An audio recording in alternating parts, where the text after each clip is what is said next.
Bart de Wever, homme d'État et chouchou des francophones. On s'étonnerait de tout. Salut Baptiste. Bonjour Olivier. Alors, oui, on semble qu'on nous a changé, Bart de Wever. Alors, soit lui a changé, soit la perception qu'on en a changé, mais c'est vrai que ces dernières semaines, on y reviendra depuis l'affaire Euroclear jusqu'à Davos, il a une autre carrure. C'est devenu un homme d'État que l'on respecte au niveau international alors que personne ne le connaissait. Il a réussi à faire en sorte que c'est quand même pas mince que pas mal de médias francophones sont en admiration devant lui, ou en tout cas saluent son action. On l'a encore vu cette semaine avec son discours à Davos où en substance il disait les Européens doivent se soucier davantage d'eux-mêmes que de Donald Trump. Et là aussi, ses interventions ont pas mal tourné sur les réseaux sociaux et dans les médias. Donc, il a vraiment changé. Mais en tout cas, il a marqué les esprits. Après, on savait qu'il avait de grandes capacités, mais il est en train, en tout cas, de les démontrer. Ici, il a appelé, en fait, comme tu le disais, un sursaut européen là où pas mal de dirigeants, dont Ursula von der Leyen, hésitaient par rapport à la réponse à apporter à Donald Trump avant qu'il y ait ce dernier revirement. Mais bon, en tout cas, ça, on était dans l'action d'avant. Et il y a eu cette formule, saluée par beaucoup. Il y a une différence entre être un vassal heureux et un esclave misérable. Il y va de notre dignité. C'est bien dit, hein ? Oui, c'est bien dit. C'est référence en auteur dont je ne me souviens plus le nom ici. Mais en tout cas, ça a été, souligné par beaucoup, je le disais, mais quelque part, il a fixé une ligne rouge devant Donald Trump en disant là, c'est un pas trop loin. Alors, ce qui est étonnant, parce que c'est vrai qu'on pourrait attendre un nationaliste qui soit plutôt respectueux, ou en tout cas qui soit plutôt au bot, j'allais dire, d'un Donald Trump, de MAGA, quoi. C'est ce qui m'inspire effectivement une deuxième réflexion par rapport à ça, c'est la position assez délicate qu'ont tous les souverainistes. Alors bon, c'est une catégorie très large, là-dedans il y a des populistes, ce que De Wever n'est pas, mais quand même, de cette position en se disant on a des affinités avec cette guerre culturelle que mène quelque part Donald Trump, donc qualifié on va dire de Trumpisme, qui peut avoir des liens ici avec l'Europe dans certains partis, Rassemblement National, Meloni, Bart de Wever sous quelques aspects. Il y a aussi des gens très atlantistes au niveau de la NVA, comme Theo Franken. Et là, on voit que ça bouleverse leur monde tel qu'ils le définissaient avant, et que les alliés d'hier, même pour eux, ne sont pas ceux de demain, quoi. Donc, mais c'est vrai que Donald Trump il parvient à changer l'ordre international, évidemment, mais un peu toutes les lignes sont secouées avec lui. Ouais, non, mais c'est ça. Et alors, il est arrivé un petit peu comme très discrètement, on va dire, dans les cénacles européens. Personne ne le connaissait. Lui-même avait dit tiens, quand je suis arrivé, on m'a dit vous êtes qui, vous ? Oui, c'est ça.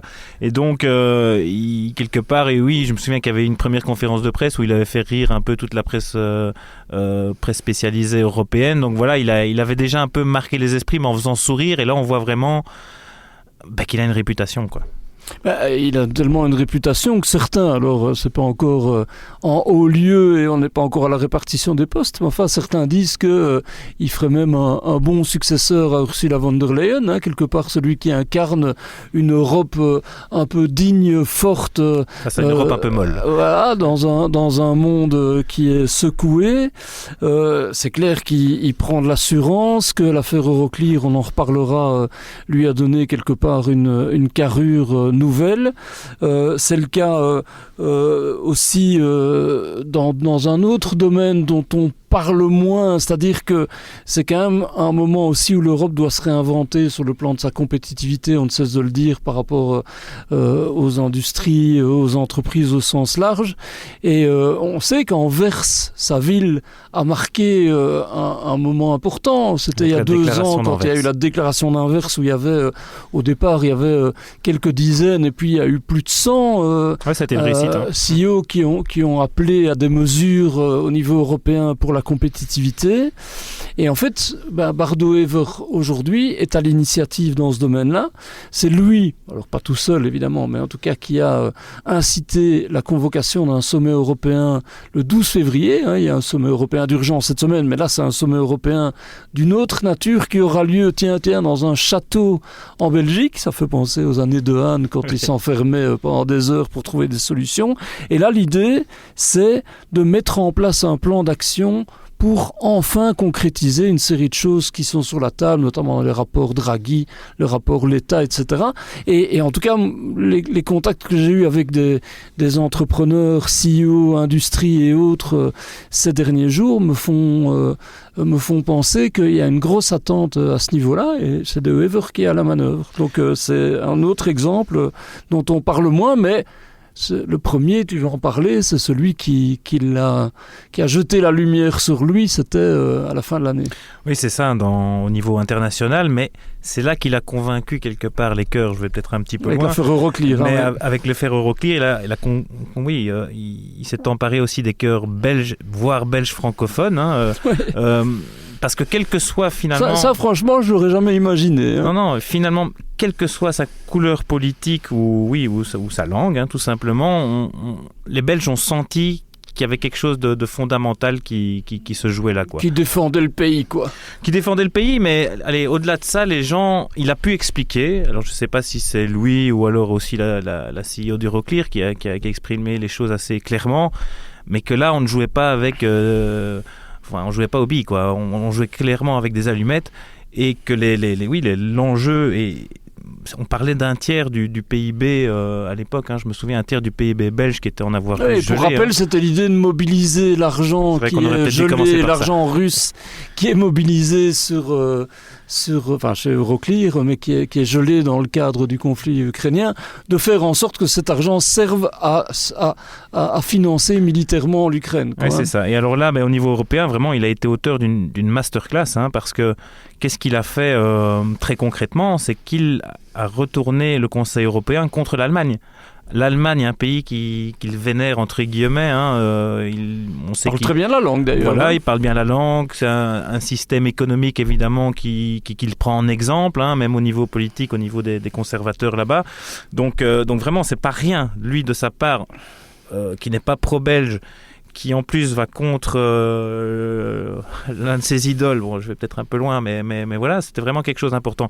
Et politiquement, un novice, comme on l'a dit, que personne ne connaissait ou presque, qui devient celui qui, en quelques jours, retourne complètement la majorité au sein du Conseil européen. C'est fort. Alors maintenant, on le sait de par ce qu'on lit et de ce qu'on a vu, ce qu'on a entendu aussi, c'est que grâce à l'Italie qui a joué un rôle là clé, et à la France quand même qui s'est abstenue sur le dossier, qui s'est rendu compte qu'ils étaient concernés aussi. Voilà, exactement, et donc qui a habilement pas mis des bâtons dans les roues, et on sait bien que quand le couple franco-allemand est déconstruit, là il y a une porte qui s'ouvre.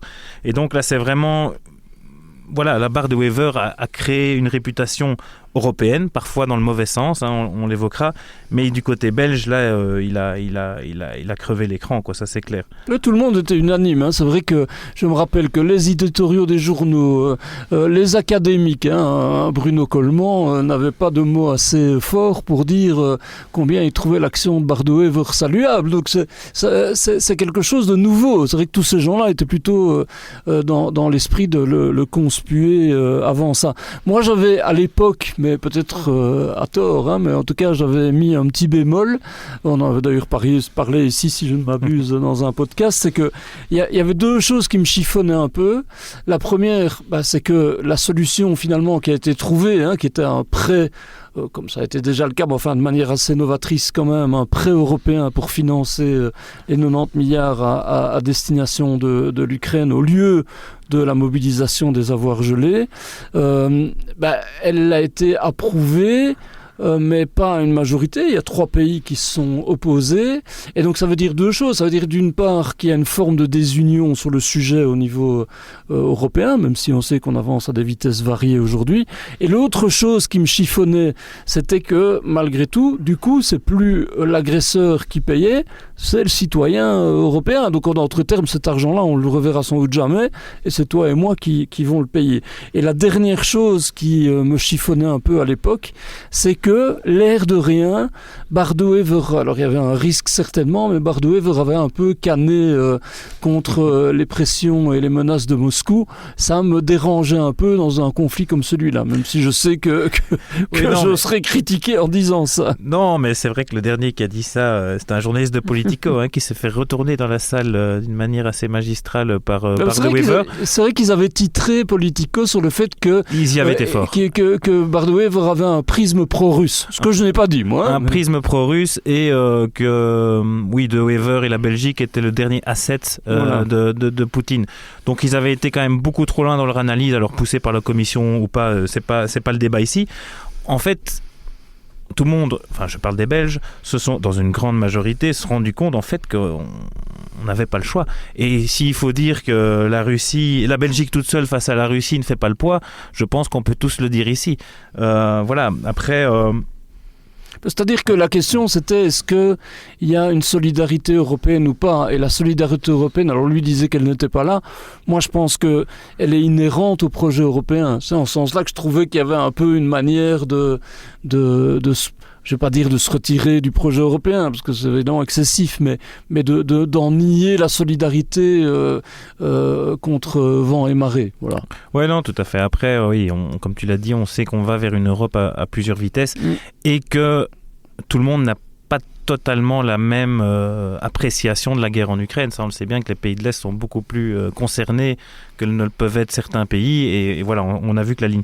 Mais pour en revenir plutôt à la Belgique, on voit qu'il est perçu comme un homme d'État, mais on peut se dire quel État ? Parce qu'on peut se demander en fait si Bardo-Wever a changé profondément. Est-ce qu'il est devenu un homme d'État ou pas ? Fondamentalement, on dit que la fonction fait l'homme, et c'est vrai qu'on voit dans son cas que c'est un peu ça, c'est-à-dire qu'il aime être Premier ministre de la Belgique, il le dit d'ailleurs, donc il se rend compte que c'est une mission importante. Alors qu'il ne le voulait pas au début. Oui, qu'il se rend compte que c'est une mission importante. Après, il le fait, évidemment, on se rappelle de son slogan électoral qui était défendre la prospérité flamande, donc il le fait dans ce sens-là, au service des intérêts flamands aussi. Maintenant, je pense...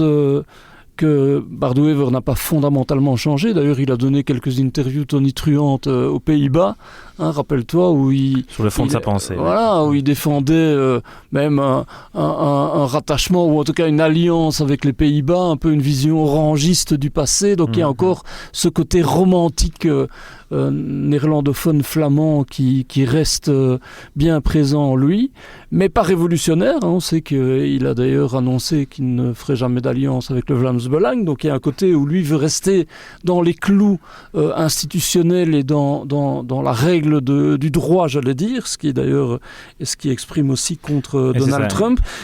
Mon analyse, c'est que on va voir si Bardo-Wever a vraiment changé. Et l'agenda des années prochaines, on le saura assez vite, peut aller dans 2 sens. Soit, effectivement, ce dont il parle là, il y a un appel à un sursaut européen, et donc il y a ce besoin de cette mobilisation dans lequel la Belgique peut jouer un rôle, et quelque part, il va être aspiré par le haut, peut-être. Pour jouer un rôle européen. Soit... et c'est possible aussi, la désunion se prolonge, il y a des souverainistes qui prennent le pouvoir un peu partout, on sait qu'il y a des échéances politiques importantes, notamment en France ou en Allemagne.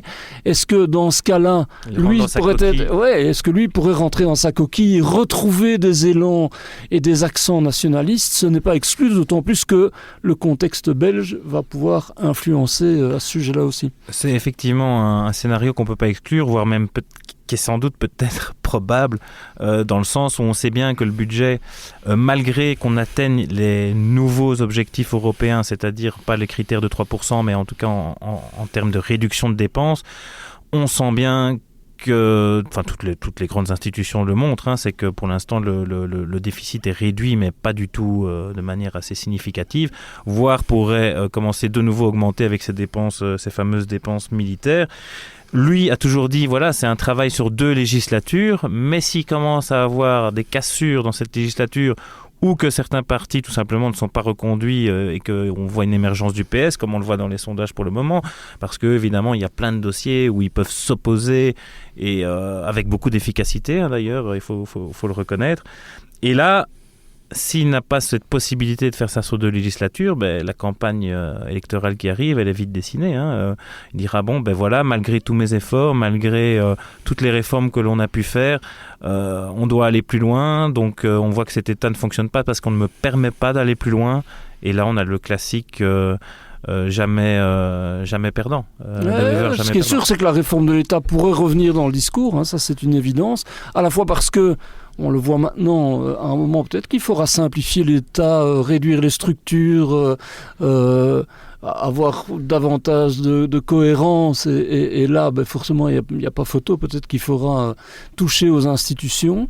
Comme tu l'as dit, les sondages pour le moment montrent que le PS a le vent en poupe, et on sait bien que si PS et NVA doivent discuter ensemble, 1, c'est compliqué, et 2, la réforme de l'État est sur la table. Oui, la réforme de l'État est sur la table. Je rajoute un 3e élément qui est dans l'actualité aussi, c'est que la crise bruxelloise pourrait jouer le rôle de décapsuleur. J'entends par là le fait que on a vu après le retrait du formateur Ivan Verhofstadt que la situation est insoluble.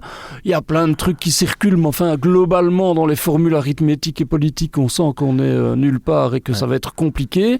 Donc il pourrait y avoir une mise sous tutelle de la région par le fédéral. Donc il est possible que certains veulent toucher aux équilibres, et là...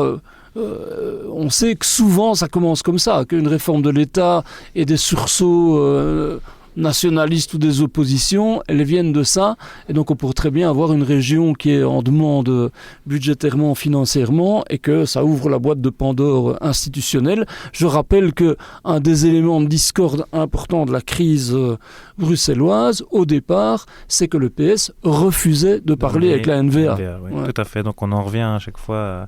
un schéma en tout cas qui pourrait se répéter, qu'on a eu par le passé, qui pourrait revenir plus vite qu'on ne le pense. C'est ça, et que Bart de Wever qui a changé, change, pourrait à un moment se trouver rattrapé par, j'allais dire, le poteau belgo-belge.